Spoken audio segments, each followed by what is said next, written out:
এই গরমে রান্না করতে তো বিরক্ত সবার লাগে, আর সেই রান্নাঘরে যদি কাউকে 3 বেলা কাটাতে আরও বিরক্ত লাগে। আর তার মধ্যে গরমের মধ্যে ভাবনা চিন্তা করতে হয় কী রান্না করব। তো আমি রান্না খুব একটা করি না, মাই রান্না করে। ধরো সকালবেলা রান্নাঘরে ঢোকার পর মেয়েদের স্কুলের একরকম হয়, তারপরে আবার ধরো দুপুরের একরকম হয়, আবার রাত্রে। তো এখন রাত্রে বেশিরভাগ কমই হচ্ছে, ঠান্ডা ভাতই থাকছে, তো তাও তো করতে হয় ঠান্ডা ভাতের সাথে খাবার কিছু, আবার রুটিও হয়। তো মিলেমিশেই করা হয়, তো বেশিরভাগটা মাই করে সত্যি কথা বলতে। তো রান্নাঘরে এই গরমের দিনে ঢুকতে খুব বিরক্তিকর লাগে। আর রান্না ছাড়াও তো অনেক কাজ রয়েছে, ধরো ঘরদোর মোছামুছি, পরিষ্কার পরিচ্ছন্ন। যদিও একটা দিদি আছে সকালে এসে মুছে দিয়ে যায়, তো তারপরেও অনেক নোংরা হয়। আর আমাদের ঘরের মেঝেটা অনেকটা লাল মেঝে, তো লাল মেঝেতে অনেকটাই নোংরা বেশি হয়, ধরো যাদের বাড়িতে আছে তোমরা তারা জানো। আর আমাকে শুনতে হয় নাকি আমি মোছার পাতিকটা বেশি, কেন কি বলো তো, ওই নোংরা হয়ে থাকবে মেঝের মধ্যে, পরিষ্কার থাকবে, সেটা একদম ভালো লাগে না। আর বিছানা টান টান ছাড়া আমার একদম পছন্দ হয় না। যদিও টান টান করে পাতা পেতে রাখি, সবসময় পাতা থাকে না, কারণ বাচ্চার ঘরে কিন্তু একটু ওলটপালট হবেই, এটা হয় স্বাভাবিক। তো এই আর কি, বারবার নিজের গুণগানটাও গাওয়া উচিত নয়, ঠিক নয়। আমি নিজের গুণগান গাইছি না, তবে আমার যেটা বৈশিষ্ট্য সেটাই আমি তোমাদের সামনে তুলে ধরছি। ভালোটাও ধরি এবং খারাপটাও আমি ধরি। যেমন ধরো খারাপের মধ্যে প্রথম বৈশিষ্ট্য যেটা সবার চোখে লাগে, আমি নাকি একটুতেই উত্তেজিত হয়ে পড়ি, আর একটুতেই আমি বেশি কথা বলি।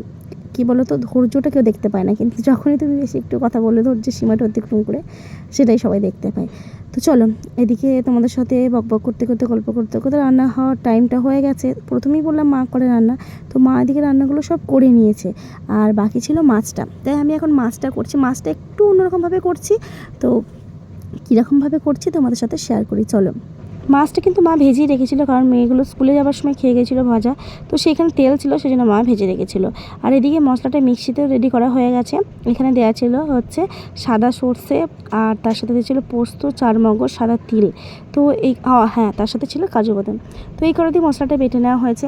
তোমরা এটাকে কী রেসিপি বলবে আমি জানি না, তোমরা একটা নাম দিও। আমি ঠিক রুই পোস্ত বলতে পারবো না, কারণ এটা শুধুমাত্র যে পোস্ত দিয়ে হয়েছে তা কিন্তু নয়। হ্যাঁ, তার সাথেও আরেকটা জিনিস দিয়েছি, সেটা হচ্ছে টক দই। তো প্রথমে দেখতে পেলে তেলের মধ্যে 5 ফোড়ন এবং কাঁচা লঙ্কা দিয়ে একটুখানি নাড়িয়ে নিয়ে, তারপরে দিয়েছিলাম টমেটোগুলো ছোট্ট ছোট্ট কুচি করে, অল্প একটু, সামান্য টমেটো, খুব বেশি দিয়ে নিয়ে তারপরে এই মশলাটা যেটা করেছিলাম সেটাকে একটু তেলের মধ্যে দিয়ে ভালো করে নাড়িয়ে নিলাম।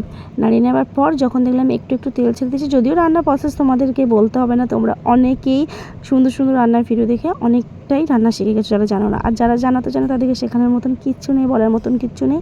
তবু আমি যে প্রসেসে করেছি সেটা বলতেই তোমাদের সাথে ভালো লাগছে শেয়ার করতে, সেটাই তোমাদেরকে শেয়ার করছি। তারপরে একটু ভালো করে টক দইটাকে ফাটিয়ে নিলাম, তারপর টক দইটাকে একদম লাস্টে দেব। তো এই রান্নাটা তোমরা কিন্তু বাড়িতে একদম ট্রাই করে দেখতে পারো। যদিও খুব একটা কোনো ভাবসা গরমটা পড়েনি, তো ভালোই গরমটা পড়েছে, তো খুব বেশি গরম পড়ার আগে এই রান্নাটা একবার করে কিন্তু খেয়ে দেখতে পারো, ভালো স্বাদ হয়। কারণ মশলাটা তো একটু 19-20 রয়েছে, সেই জন্যই তোমাদেরকে বললাম।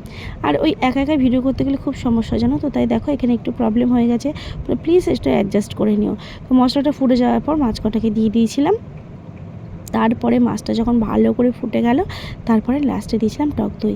আর একটা জিনিস দিয়েছিলাম, সেটা হচ্ছে কাঁচা সর্ষের তেল। সেটা তোমাদের সাথে শেয়ার করা হয়নি।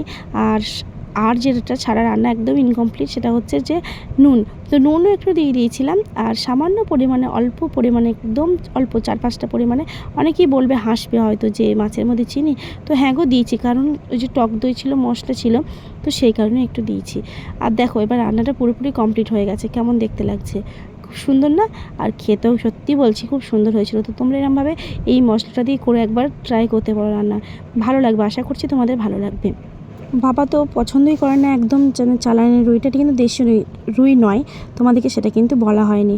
তো এটা চালানি রুই মাছ, তো পছন্দ করে না। তবে আজকে কিন্তু অনেকবার রিকোয়েস্ট করার পর খেয়েছে, বললো সত্যিই ভালো হয়েছে। আর মেয়েরাও খুব একটা মাছ পছন্দ করে না, ভাজাটা ওরা পছন্দ করে, তো ওরাও কিন্তু মানে খেয়েছে। মাছের থেকে মশলাটা ওদেরকে খুব বেশি পরিমাণে ভালো লেগেছে। তো এদিকে দেখো মা কী কী রান্না করে তোমাদের সাথে শেয়ার করে দিলাম। এদিকে এঁচোড়ের তরকারি, আর ছিল গিমির শাক ভাজা, এদিকে মাছ, আর ওদিকে আমের চাটনিটা।